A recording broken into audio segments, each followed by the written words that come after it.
What is going on, Colts Nation? Welcome back to another episode of Bring the Juice. Your guys, Cody and Derek, back for another episode, guys. And it has been forever, it feels like, since we've been able to record a podcast together. Your guys, Cody and Derek here. And Derek, man, wow. Colts right now had their bye week. Wasn't a whole lot to talk about. I know we pre-recorded a ton of content. And then you moved obviously back to Ohio, and I was gone for the weekend. So this is the first time in a long time that we've been able to just sit down truly and have a conversation about this team and just have a conversation about the future of this team. Good to see you again, man. Yeah, absolutely, dude. Yeah, you're right. It's been over a week since you and I got to sit in front of a camera together. It feels like it's been a lot of that over the whole season, with, you and I, different jobs, different lives. And, especially now with the holidays coming around, everybody moving around, doing trips like that. It's really difficult to kind of get that stuff up right now. But yeah, still a lot to talk about. And, unfortunately with, this team, unfortunately, not a lot of great things to talk about right now, just a lot more what ifs and going into the off season.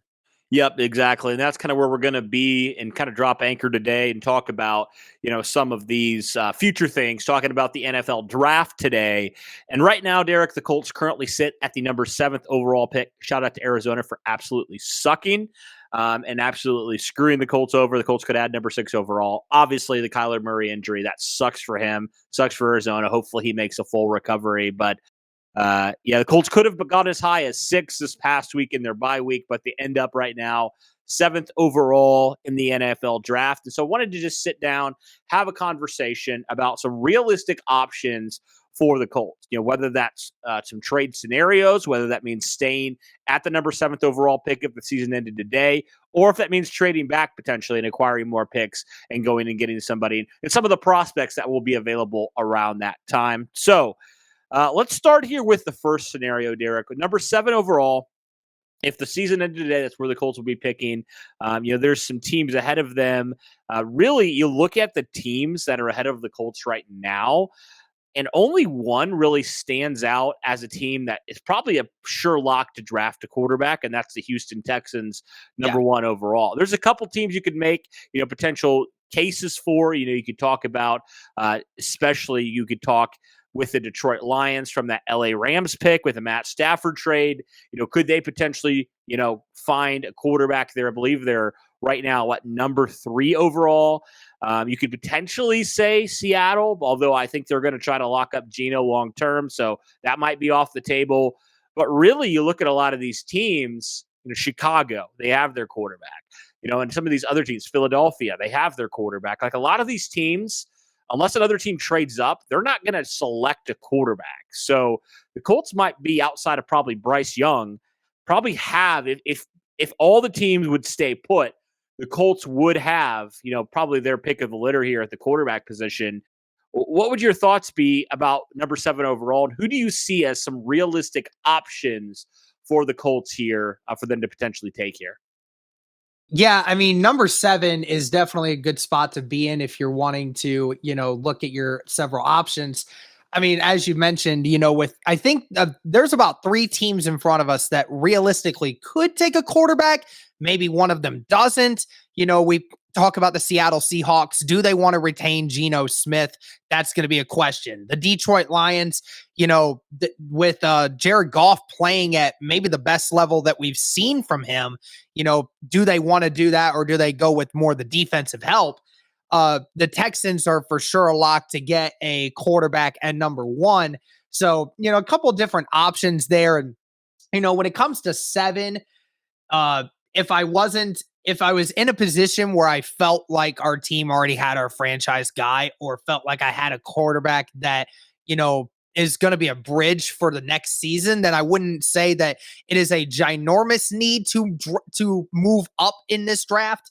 But, number 7, it's just an unfortunate spot because, we know that there's some teams behind us that are definitely going to try to trade up for potential quarterbacks. And as nice as number 7 is, you still get a very quality player.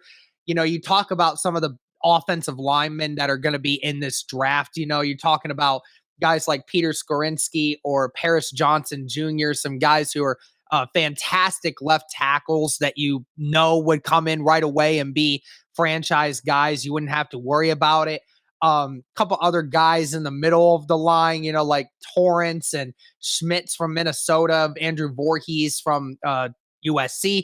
There's a bunch of different guys that offensive lineman wise, if you wanted to stretch on solidifying an offensive lineman pick and knowing that, you're going to need that for the future, then number 7 would be a pretty good spot. Or if you even wanted to go as far as to say, getting another cornerback for at some point, when Stephon Gilmore is not going to be playing. But then again, you did sign him to a 2-year deal. So you're going to have him for another year. He's playing at a great level. So that's not really something of concern. But I think the ultimate question is, are you going to take a quarterback? And I think that has to be the approach that the Colts are going with. And unfortunately, with number 7, I just don't see that being good enough. For maybe they, decide to go with another name that's not the top 3 that we all know of. But when it comes to talking names like Stroud, Levis, and Young, those are primarily the top 3, right? So, getting number 7, I don't think is going to be enough. Yeah.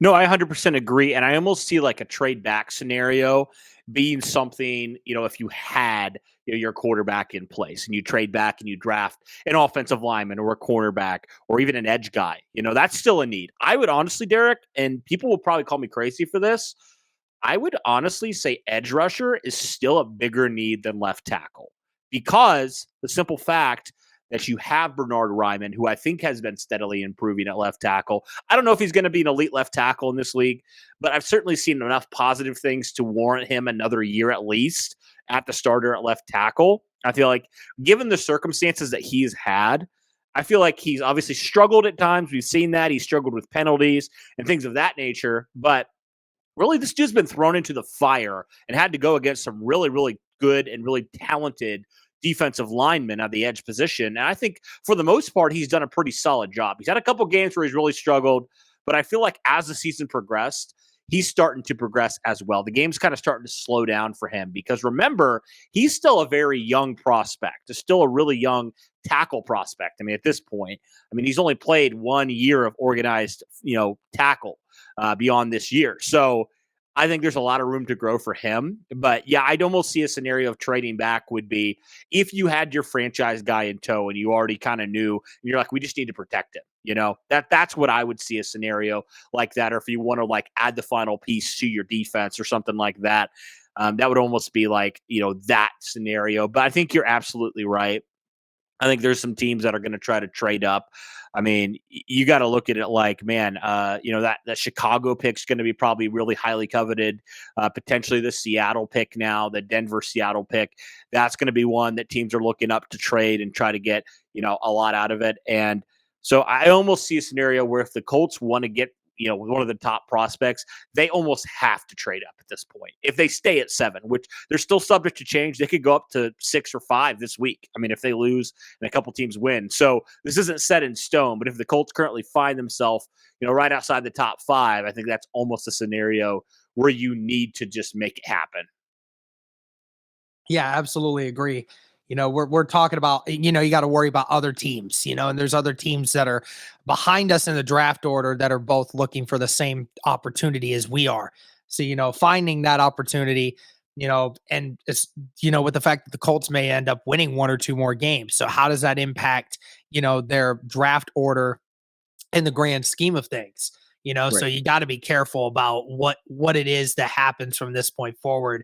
And if you're wanting that quarterback, gonna have to trade up. Yeah. You have 3 teams directly on your heels that could all draft quarterbacks potentially. You have Vegas, you have Carolina, and you have Atlanta. I know that Atlanta has Desmond Ritter, but you never know, man. They could go trade. Yeah, if Ritter doesn't work out, then yeah, you never know. People would say that's crazy, but you saw what the Cardinals did with drafting Rosen and then a year later drafting Kyler Murray. So you never know. The quarterback position, you got to get right. So those are just a couple teams that will definitely be looking. But yeah, I'm definitely interested to see, what the Colts do. I think they're going to if they were able to trade up, obviously, they could get one of those guys, whether it's Levis, whether it's CJ Stroud. I could see a scenario where the Colts would stay put or even trade back and go try to get a guy like Anthony Richardson. I could see that. I know he's a lot more of a raw prospect, but the physical tools are there. So a lot of people like to fall in love with that. So I could see that being a scenario. Maybe they just would take him at number 7. But I think at this point, you're beyond the project guys, if that makes sense. Like, you just need to go get your guy. You don't really have, I feel like you almost need to draft a rookie and just let him play from week 1, from day 1. Like, you let him be the starter. The unfortunate aspect of this, Cody, is that Matt Ryan was supposed to be the bridge guy for at least the next year that, hey, like, if you play well enough, then we can have a guy sit behind you, learn from you, figure things out. And then, in 2025 or 2024, 2025 in that season, then he'll start playing. But Right. you don't have that luxury now. Matt Ryan is not playing well. Matt Ryan's still knowledgeable, which is great. But in result of being on a football field, he is not supposed to be out there right now. So the unfortunate part is if you go any route with any of these quarterbacks, they have to start. They have to start. There's no alternate route about it. We're going to lose games if we don't. We're going to lose games maybe even if we do. But at the same time, you still have to get this guy knowledge, and you still have to get him up to speed. And I would rather lose games by trying to get our quarterback up to speed quicker by him being out there rather than just sitting behind a physically ungifted quarterback from this point forward. And, unlearning it happens in several different ways. But, if you're just bringing Matt Ryan back out there again with one of these quarterbacks sitting behind him, all you're doing is wasting everyone else's one more year. Right. And that's the whole problem with it. Yeah, and honestly, that's kind of how you have to do it. Like, we've seen it with some of these quarterbacks that are now starting to show things.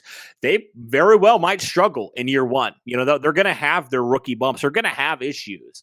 Like, that's not a question. Like, not every player can be Andrew Luck his rookie season. Even he had issues, so every rookie quarterback's going to have crap that they have to deal with. That's just a part of it. That's just the nature of the game. But, I think you draft upon, obviously, the physical gifts. How smart is this quarterback? What can he do mentally? And then obviously the character as well. Is he willing to work hard? Is he willing to do the things that it takes to be a leader, to be out there, to lead men? Like, those kind of things that you just have to weigh in the pre-draft process. And but I think at this point, the reason why we're so adamant about trading up is you can never get the sure thing, but by trading up, that ensures that you at least attempt to get the surest thing you possibly can get out of the quarterback class. So that in that scenario, I see the Colts doing that, and I think that makes the most sense. Now, obviously, from a draft perspective, you'd love if the Colts would not win another game and then a couple other teams would jump them and they'd be in the top 5. But we'll see. They still have some games they could very much win. This Minnesota game, that could be a win. Like, I know people are like, oh, well, Minnesota has 10 wins. How could that be? Minnesota just got smoked by Detroit. I know Detroit's really up there, but Minnesota is very beatable. They are very beatable. All 3 of these teams the Colts are going to be playing here in the next couple of weeks. I guess all 4 are all very beatable. So the Colts could sneak out a win or 2. So we'll see. But any other thoughts here, Derek, on some of these prospects that could kind of be around here, round 7 when the Colts would pick?